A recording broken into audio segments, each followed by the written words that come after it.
कि सर हमें कई बार ये भी सुनने को मिलता है कि कई बड़े इंस्टीट्यूट्स पे आरोप लगते हैं कि सिर्फ वो टॉपर्स पर ही ध्यान देते हैं, तो सर इस बात में कितनी सच्चाई है? नहीं नहीं, देखो ये तो मैंने अभी बताया कि कहा जाता है कि मैट्रिक्स से हर साल ट्रक भर भर के जेई नीट और आईआईटी के अंदर स्टूडेंट्स जाते हैं, तो ये बात कहाँ तक सच है? अरे मैं तुम्हें तब से यही तो बता रहा हूँ, ये बात एकदम सच है। आगे कुछ कर सकते हैं, मतलब जेई की प्रिपरेशन करने के बाद अगर नहीं हो रहा है उनका? देखो ये आपने क्वेश्चन बहुत पेसिमिस्टिक तरीके से पूछा जेई है। के अंदर सीट तो फिक्स होती है बिल्कुल। तो सर मैट्रिक्स का सबसे बड़ा कॉम्पिटिटर? मैट्रिक्स का कॉम्पिटिटर आप ये बोल सकते हो सबसे बड़ा कॉम्पिटिटर। एक मैं जहां भी जाता हूँ और मुझे बहुत सी कॉल भी आती है, तो वो यही बोलते हैं कि एग्जाम चाहे कोई भी हो, बेस्ट तो मैट्रिक्स ही है। ये बिल्कुल तो सर उस बात पे आप, मैं कह रहा हूँ ये बिल्कुल उस बात से 100% पर्दा उठाओ आज। पर्दा हटाया हुआ है एकदम हमने हर।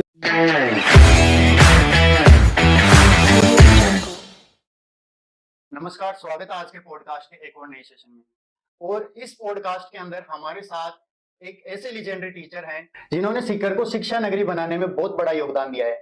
और इस बार हमारे साथ हैं केएसडी सर, जो कि फाउंडर ऑफ मैट्रिक्स हैं। नमस्ते सर। नमस्ते। नमस्ते राकेश।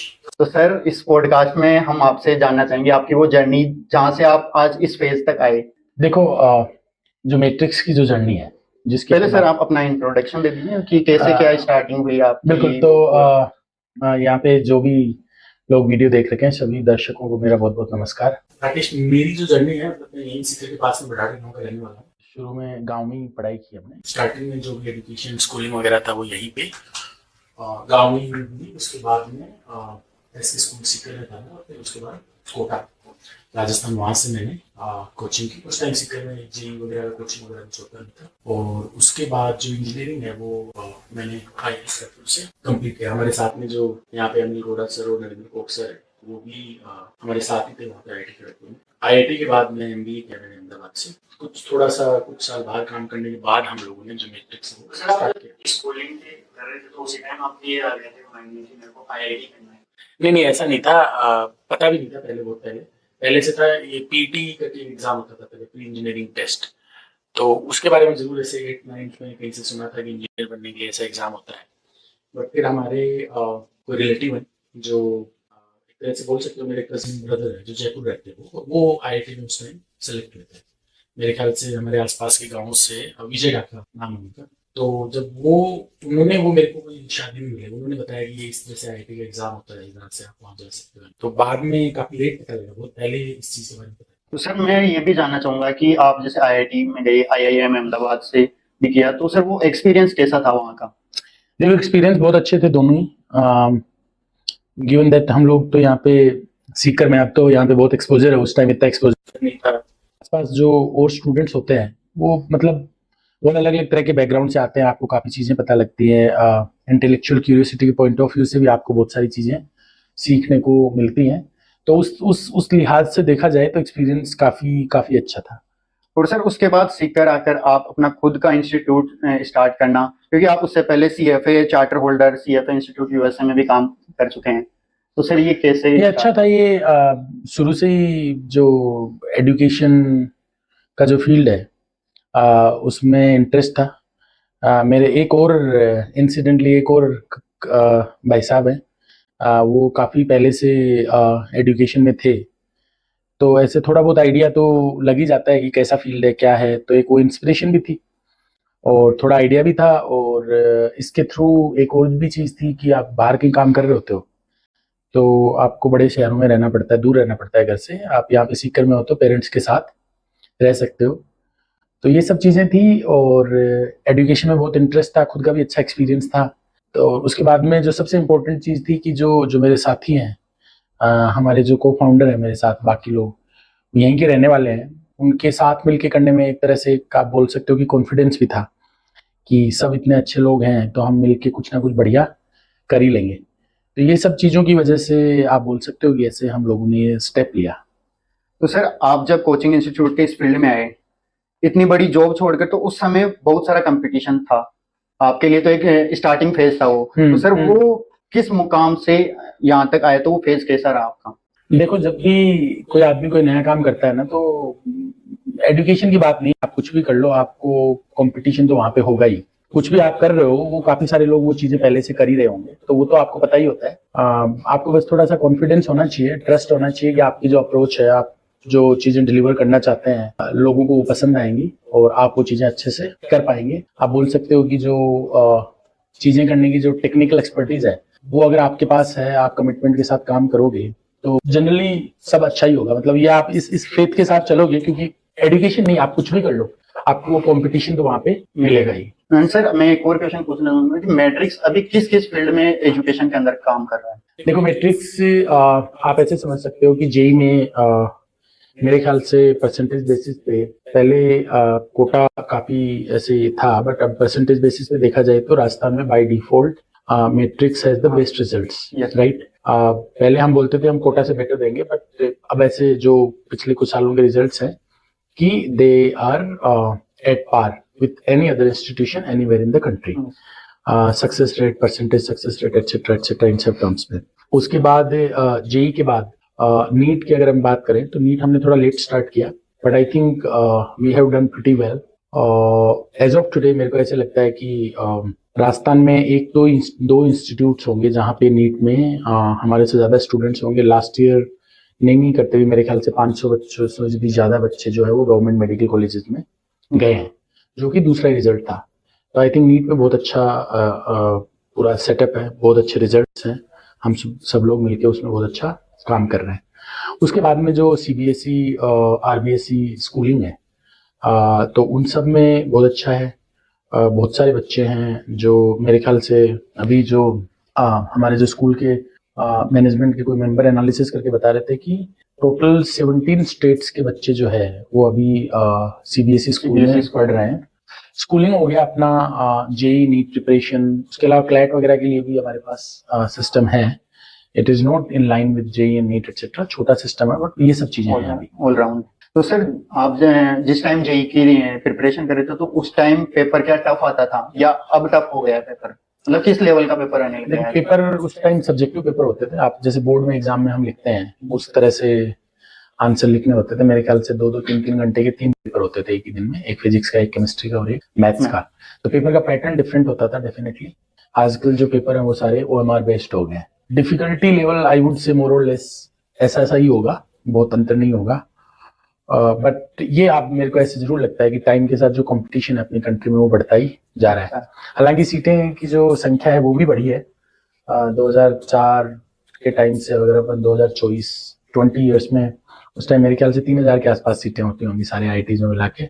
अब 10,000 12,000 सीटें होती हैं। तो 4 गुना सीटें बढ़ी हैं, बट बच्चे 4 गुना से भी ज्यादा बढ़े होंगे, तो कंपटीशन तो बढ़ा ही है। सर मेरा एक सवाल ये भी है कि मॉड्यूल को लेकर क्या सच्चाई है? क्या कोचिंग इंस्टीट्यूट्स खुद मॉड्यूल बनाते हैं या टीचर्स की देखरेख में मॉड्यूल्स तैयार होते हैं?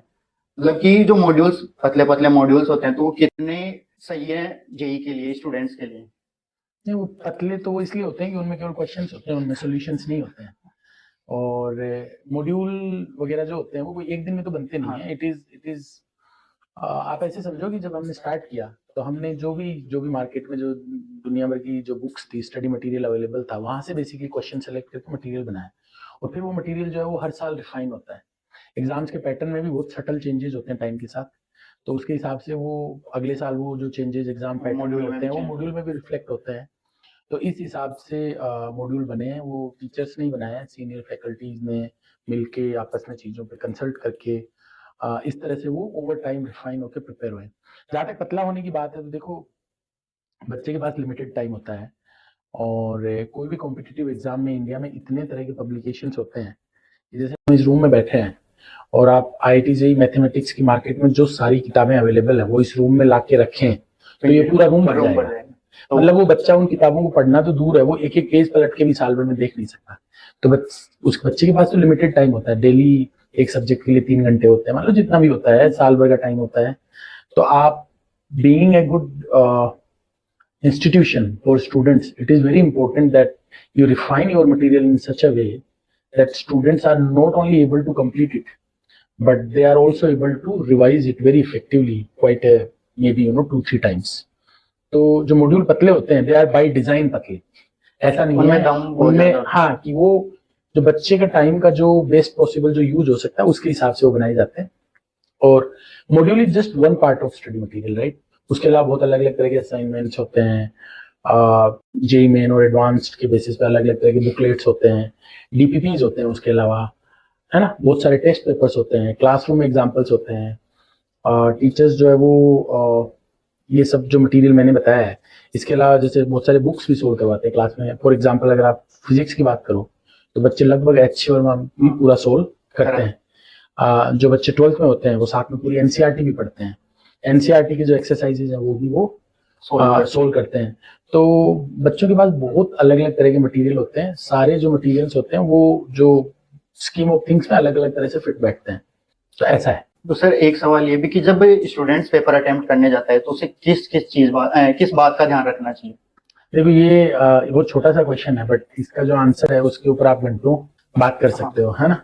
तो वो बट बहुत समरी ये है कि उसे रिलैक्स्ड रहना होता है, क्योंकि उसने जो साल भर मेहनत की है उसी के बेसिस पे उसे करना है। ऐसा तो है नहीं कि वो साल भर आप कुछ और कर रहे हो और आप एग्जाम में जाके कुछ और कर दोगे, वो तो पॉसिबल है नहीं। तो उसे रिलैक्स रहना होता है। जो भी सिचुएशन है, जैसा भी पेपर है, तो मतलब उस पर्टिकुलर सिनारियो में वहां पे जो भी बेस्ट पॉसिबल वो बच्चा कर पाए वो उसे करना होता है, राइट। अब उसे कौन सा सब्जेक्ट पहले अटेम्प्ट करना चाहिए, एक क्वेश्चन पे कितना टाइम लगाना चाहिए, किस ऑर्डर में जाना चाहिए, किस तरह के क्वेश्चंस पहले करने चाहिए, है ना, कैलकुलेशन वाले पहले करने चाहिए या ज्यादा कैलकुलेशन वाले करने चाहिए, इजी डिफिकल्ट, तो ये सब चीजों के ऊपर तो हम बहुत डिटेल डिस्कशन कर सकते हैं। There are very refined hypothesis on each of these aspects कि कैसे बच्चों को करना चाहिए। बट मोटा मोटा जो है वो ये है कि कूल रहना होता है, जो आपको आ रहा है, जो बेस्ट आप कर सकते हो वो करना होता है। बस एक एग्जाम ही तो है, अगर सिलेक्शन नहीं भी हुआ तो भी it is just an exam, तो ज्यादा स्ट्रेस नहीं लेने का होता। सर मान लो अगर कोई स्टूडेंट सीकर में आता है तो उसे मैट्रिक्स ही क्यों चूज करनी चाहिए? ये भी आपने जो क्वेश्चन पूछा, and I am pretty sure कि आप अलग अलग लोगों से पूछोगे, है ना, तो सबके अपने अलग आंसर होंगे। बट बहुत सिंपल सी चीज जो मैं बोल सकता हूँ कि बच्चे जब सीकर पढ़ने के लिए आते हैं जेईई या नीट के लिए, तो वो चाहते हैं कि उनके जो सिलेक्शन के चांसेस हों वो मैक्सिमाइज हों। पिछले 10-11 साल में जो एक के बाद एक रिजल्ट्स रहे हैं, आई थिंक उन्होंने प्रूव भी किया है कि जो परसेंटेज सिलेक्शन की जो रेट है उसमें मैट्रिक्स ने बहुत अच्छा किया है। और जैसे आपने बताया ना कि आप तो 2014 में स्टार्ट किया तो बहुत कंपटीशन था, तो फिर कैसे हो पाया? उसका कारण भी यही है कि हमने बहुत छोटे से स्टार्ट किया बट बहुत कंसिस्टेंटली बहुत अच्छे रिजल्ट्स देखे रेगुलर, और एक वो जो ट्रस्ट अर्न करने वाली चीज है वो की है, इसीलिए ये हुआ है। तो एक तो ये मैं बोल सकता हूँ। दूसरा जो इसमें है कि जैसे मैंने बताया कि एक नॉर्मल बच्चे को सिलेक्शन चाहिए होता है, और जो बहुत एम्बिशियस बच्चा होता है उसको टॉप रैंक्स चाहिए होती हैं।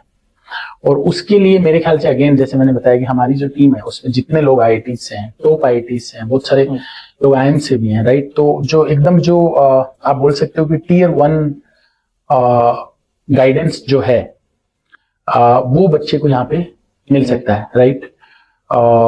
मतलब तो मैं यही बोलूंगा कि अच्छे रिजल्ट्स और एकदम बेस्ट से बेस्ट रैंक, बहुत ही फ्रेंडली सा घर जैसा सा व्यवहार हम बच्चों के साथ, पेरेंट्स के साथ रखना चाहते हैं कि बच्चे जब सीकर में हैं तो वो स्ट्रेस फ्री रहें। तो यही सब चीजें हैं जिनके लिए मैं रिकमेंड कर सकता हूँ कि भी अगर आप सीकर आए हैं तो आपको मैट्रिक्स अवश्य आना चाहिए। सर एक क्वेश्चन बहुत बड़ा है कि सर हमें कई बार ये भी सुनने को मिलता है कि कई बड़े इंस्टीट्यूट्स पे आरोप लगते हैं कि सिर्फ वो टॉपर्स पर ही ध्यान देते हैं, तो सर इस बात में कितनी सच्चाई है? नहीं, देखो ये तो मैंने अभी बताया कि हम लोगों का जो आइडेंटिटी है, हम लोगों का जो आप बोल सकते हो कि जिसके लिए लोग जानते हैं वो यही है कि हाईएस्ट पॉसिबल सक्सेस रेट। अब सक्सेस रेट को हम कैसे कैलकुलेट करेंगे? Total number of students qualified divided by total number of students appeared, right. इसका मतलब जब तक आप बहुत सारे भर के बच्चों की सिलेक्शन नहीं कराओगे आपकी सिलेक्शन रेट हाई नहीं हो सकती। तो आप केवल टॉपर्स पे फोकस करके तो वो चीज कर ही नहीं सकते। But at the same time जैसे मैंने आपको पहले भी कहा था कि जब आपके पास बहुत अलग अलग तरह की वैरायटी के बच्चे होते हैं, उनमें से कुछ बच्चे होते हैं वो पहले से बहुत कुछ पढ़ रखे होते हैं, है ना, जिनको आप मेरे ख्याल से आप टॉपर बोलने की कोशिश कर रहे हैं। ऐसे तो हर बच्चा ही टॉपर होता है अपने आप में। तो उन बच्चों को जिन्होंने ऑलरेडी जो काफी एडवांस्ड है उनके लिए आपको अलग चीजें तो करनी पड़ेंगी to ensure that they are able to realise their potential, right. If someone is trying to get an AIR 100 then you cannot expect that they will achieve that by using the same methodology and material and resources which are required to just get through JEE, for example, right? Toppers जो आप बोल रहे हो वो तो definitely अलग extra चीजें करनी पड़ेंगी to ensure that they are able to achieve their potential, but हर बच्चे पे जो ध्यान देने का जो सिस्टम है, आई थिंक वो ही मैट्रिक्स को एक जो बाकी जो आप बोल सकते हो कि जो हमारा कंपटीशन है उससे हमें अलग भी करता है। तो सर जैसे कि अभी जो बच्चे नेक्स्ट ईयर एग्जाम देने वाले हैं, उनका ऐसा समय आ गया है कि उनका सेशन एंड होने वाला है या हो गया होगा, तो सर उनके पास 3-4 महीने बचे हैं। कुछ बच्चों के बैकलॉग भी हैं, कुछ बच्चों का छूट गया है, तो उन्हें समझ नहीं आ रहा कि इस मोड पे वो क्या करे अब। ये आपका जो क्वेश्चन है ना, ये बहुत सब्जेक्टिव क्वेश्चन है, और मैं बस ये बोल सकता हूँ कि इस क्वेश्चन का आंसर जो है वो हर तरह के बच्चे के लिए अलग है। जो बच्चा एकदम टॉप स्कोर कर रहा है 300 में से 280 नंबर लेट से, है ना, उसके लिए इस क्वेश्चन का आंसर, उसकी अप्रोच एकदम अलग होगी। 220 वाले के लिए एकदम अलग होगी। 150 पे है उसके लिए अलग होगी। जो 100 आउट ऑफ 300 स्कोर कर रहा है उसके लिए अलग होगी, और जो 50 मार्क्स पे है उसके लिए अलग होगी। तो it is very difficult to answer your question in entirety, but मैं अगर ऑडियंस से सुन रहे हैं तो मैं बोलूंगा कि आपके जो मेंटोर्स हैं, जो आपके टीचर्स हैं, उन्होंने डेफिनेटली या तो आपको बताया होगा कि what is the right approach for you, और अगर नहीं बताया है बाय एनी चांस, हो सकता है कि कहीं पे इस तरह की चीजें डिस्कशन नहीं होती हो, तो उस केस में आपको डेफिनेटली अपने टीचर्स और मेंटोर्स के पास जाना चाहिए और उनसे डिस्कस करना चाहिए, क्योंकि ये ऐसा क्वेश्चन नहीं है कि मैं 2-3 मिनट में ना सारे बच्चों के लिए आंसर दे दूं। सब लोगों के लिए जो जेनेरिक बात कही जा सकती है वो तो यही है कि आप बहुत मन लगा के अच्छे से पढ़ें, अपनी चीजें रिवाइज करें विदाउट स्ट्रेस की क्या होगा, और लगे रहें अपने काम में। तो ये तो सबके लिए रिलेवेंट है, बट जो एक्चुअल अप्रोच है वो हर बच्चे के लिए अलग होगी। वो यहाँ इस तरह से मेरे ख्याल से बताना उचित भी नहीं होगा। सर क्लास में बहुत सारे बच्चे ऐसे होते हैं कि वो टीचर से पूछने में हिचकिचाते हैं, शर्माते हैं। वो सोचते हैं कि यार मैं ये क्वेश्चन पूछूंगा तो कुछ बच्चे ऐसे सोचेंगे यार ये क्वेश्चन भी नहीं आता क्या इसको। तो सर उसके लिए क्या आप कहना चाहोगे? देखो, मैं तो कभी नहीं शर्माया अपनी जिंदगी में, है ना। किसी से मुझे क्लास में कुछ भी पूछना हो, क्लास के बाहर पूछना हो, बट मैं आपकी बात को समझ सकता हूँ कि कुछ लोगों को ऐसा लगता होगा। कुछ बच्चे होते हैं थोड़े शाई इंट्रोवर्ट नेचर के होते हैं, वो नहीं पूछ पाते हैं। तो देखो, जिस बच्चे का इंट्रोवर्ट नेचर है उसको अपन कितना ही फोर्स करें, हमें उसको मोटिवेट तो डेफिनेटली करना चाहिए, सो दैट वो फ्रीली बिना कोई डर के फियर के आके टीचर से अपनी चीजें पूछ पाए। But more importantly I think जो इंस्टीट्यूशंस हैं, जो जहाँ बच्चे पढ़ रहे हैं, उनको एक इस तरह का एटमोसफियर क्रिएट करना चाहिए। पहला तो कि बच्चे क्लास में ही थोड़ा इनेबल्ड रहे पूछ पाने के लिए, डर ना लगे। और दूसरा, अगर उसके बाद भी कोई नहीं पूछ पा रहा है तो आपका अच्छा 1-to-1 सेशंस हो, क्लासेस हो, डाउट काउंटर्स हो, जहां पे जो बच्चा बाई एनी चांस क्लास में नहीं भी पूछ पा रहा है ना, वो भी आके कम से कम आपसे बात कर पाए। अभी सर जैसे टेस्ट सीरीज स्टार्ट होंगे या होने वाले होंगे, तो सर उसमें बच्चा कैसे अपना अच्छा परफॉर्मेंस कर सकता है? ये आपका वो बिल्कुल पहले वाला जो क्वेश्चन था कि 2-3-4 महीने बाद एग्जाम है तो बच्चों को क्या करना चाहिए, बिल्कुल वैसा ही क्वेश्चन है। और इसका भी जो आंसर है ना, जैसे मैंने आपको बताया, वो हर बच्चे के लिए अलग है। This question does not have a generic answer. थोड़ा सा ये भी है कि जैसे जो बच्चा 12th के साथ है और नॉन 12th वाला है, तो उसका नॉन 12th वाले को तो अभी उसका सिलेबस ही पूरा नहीं हुआ है, उसे तो अपना पढ़ना चाहिए अच्छे से। और जो बच्चा अभी 12th के साथ है, उसका सिलेबस पूरा हो चुका है, रिवीजन वगैरह हो रहा है, तो उन लोगों को बहुत स्पेसिफिक एडवाइस दे दी गई है कि कैसे जो जेई या नीट के पॉइंट ऑफ व्यू से अपना रिवीजन है वो करते रहें, but at the same time जो एनसीईआरटी वगैरह है उसको भी प्रिपेयर करते रहें, ताकि आप बोर्ड में भी बहुत अच्छा कर पाए। और सर सीकर के बारे में आप क्या कहना चाहेंगे? क्योंकि अभी तो आपने न्यूज भी देखी थी कि कुछ दिनों पहले सीकर का नाम पूरे देश में हुआ है। ये तो देखो एक दिन होना ही था। सीकर में सब लोग आप बोल सकते हो कि इतना मन लगाकर इतनी मेहनत कर रहे हैं, इतने सारे इंस्टीट्यूशंस, इतने सारे टीचर्स, इतने सारे बच्चे हैं, इतने डेडिकेशन के साथ इतना हार्ड वर्क कर रहे हैं। तो ये तो सत्य है। इट्स ट्रूथ दैट सीकर में जितने अच्छे से जेई और नीट की प्रिपरेशन होती है, उतनी मुझे नहीं लगता कि मैं साउथ इंडिया का मुझे इतना पता नहीं है, because I have never been there, but north India में इतनी सीरियसली प्रिपरेशन कहीं भी बच्चे नहीं कर रहे होते हैं।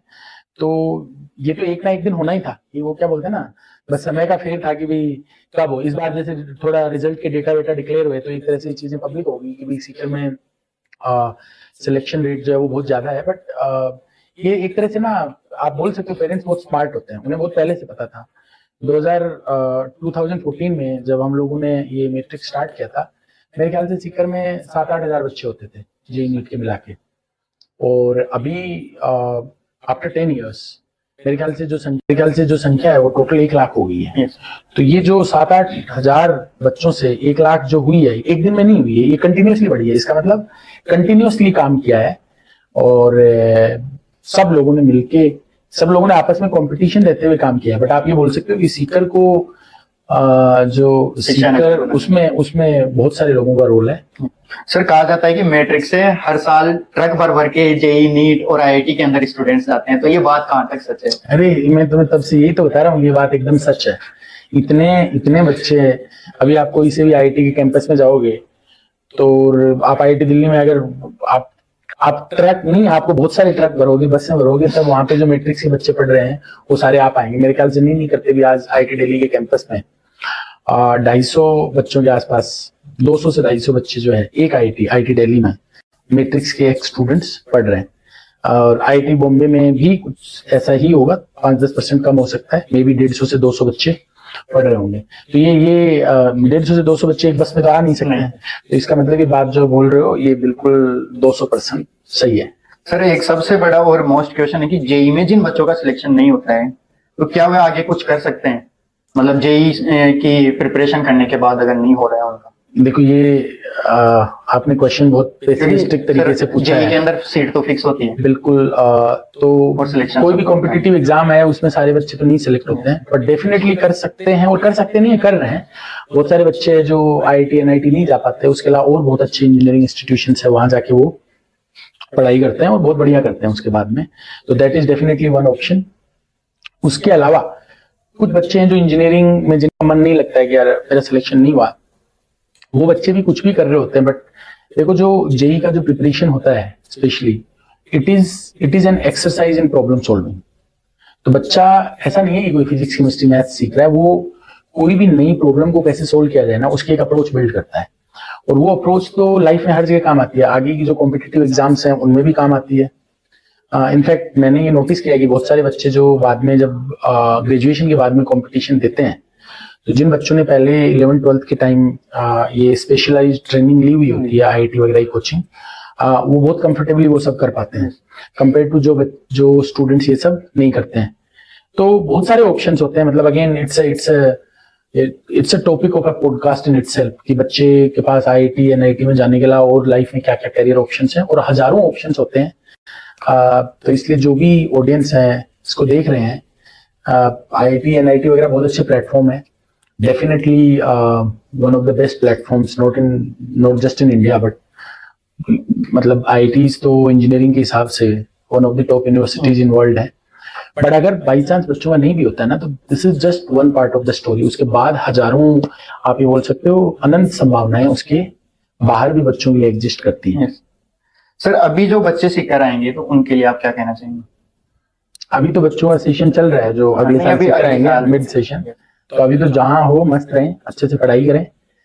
घर पे रह रहे हैं तो घर पे रहने को एंजॉय करें, क्योंकि घर से बाहर हॉस्टल में या पीजी में रहना जो है वो थोड़ा डिफिकल्ट होता है, घर जितना आसान नहीं होता है कई बार। तो ये आपका लास्ट साल एक तरह से घर पे रहने का, उसको बहुत अच्छे से एंजॉय करें। और यहाँ आके आप किन लोगों की मेंटरशिप में पढ़ते हैं, that is a very important decision. तो आपके आसपास के जो लोग हैं उनसे बातचीत करके, बहुत अच्छे से रिसर्च करके, ऑनलाइन ऑफलाइन सब तरह से, और उसके बाद ही डिसीजन लें कि आपको क्या करना है। सर, अभी एक क्वेश्चन और, इसके बाद एक क्वेश्चन और है। तो सर, मैट्रिक्स का सबसे बड़ा कंपटीटर कौन? मैट्रिक्स का कॉम्पिटिटर आप ये बोल सकते हो सबसे बड़ा कॉम्पिटिटर मैट्रिक्स ही है। क्योंकि हम लोग ये प्रयास करते हैं कि यार इस बार जो है वो हम जो बच्चों को डिलीवर कर रहे हैं वो लास्ट ईयर से हर महीने पे बेटर होनी चाहिए, राइट। तो हम बेसिकली जो हमारा जो अभी एग्जिस्टिंग, आप ऐसे समझ सकते हो कि अब अगले 12 महीने में हमारे जो पिछले 12 महीने से थे हम उसी से कम्पीट करेंगे। लास्ट ईयर हमने जो डिलीवर किया उससे let us try to do deliver better than that. तो सबसे बड़े कंपटीशन तो खुद ही है, क्योंकि खुद कोई भी जो सिस्टम होता है वो अपने आप को जितना अच्छे से जानता है वो दूसरे सिस्टम को उतना अच्छे से कभी जान नहीं सकता। तो जब आप कंपीट कर रहे होते हो तो the best competition is your own identity, कि उससे थोड़ा और बेटर कर लेता है। सर, अब मेरा एक लास्ट क्वेश्चन है। सर, एक मैं जहाँ भी जाता हूँ और मुझे बहुत सी कॉल भी आती है, तो वो यही बोलते हैं कि एग्जाम चाहे कोई भी हो, बेस्ट तो मैट्रिक्स ही है। ये तो बिल्कुल सर उस 100% बात पे आप मैं कह रहा हूँ, ये बिल्कुल उस बात से 100% पर्दा उठाओ आज। पर्दा हटाया हुआ है एकदम। हमने हर जगह ये बात हम कहते हैं कि एग्जाम कोई भी हो, जेई हो, नीट हो, 10th 12th सीबीएसई हो, बेस्ट तो मैट्रिक्स ही है। तो ये तो बिल्कुल पर्दा उठा हुआ है, ये तो आप बोल सकते हो कि 500% सही बात है। बेस्ट तो मैट्रिक्स ही है, बहुत सारे अच्छे इंस्टीट्यूशन है। धन्यवाद सर हमारे ठीक हो गया, आज में आने के लिए। Thank you.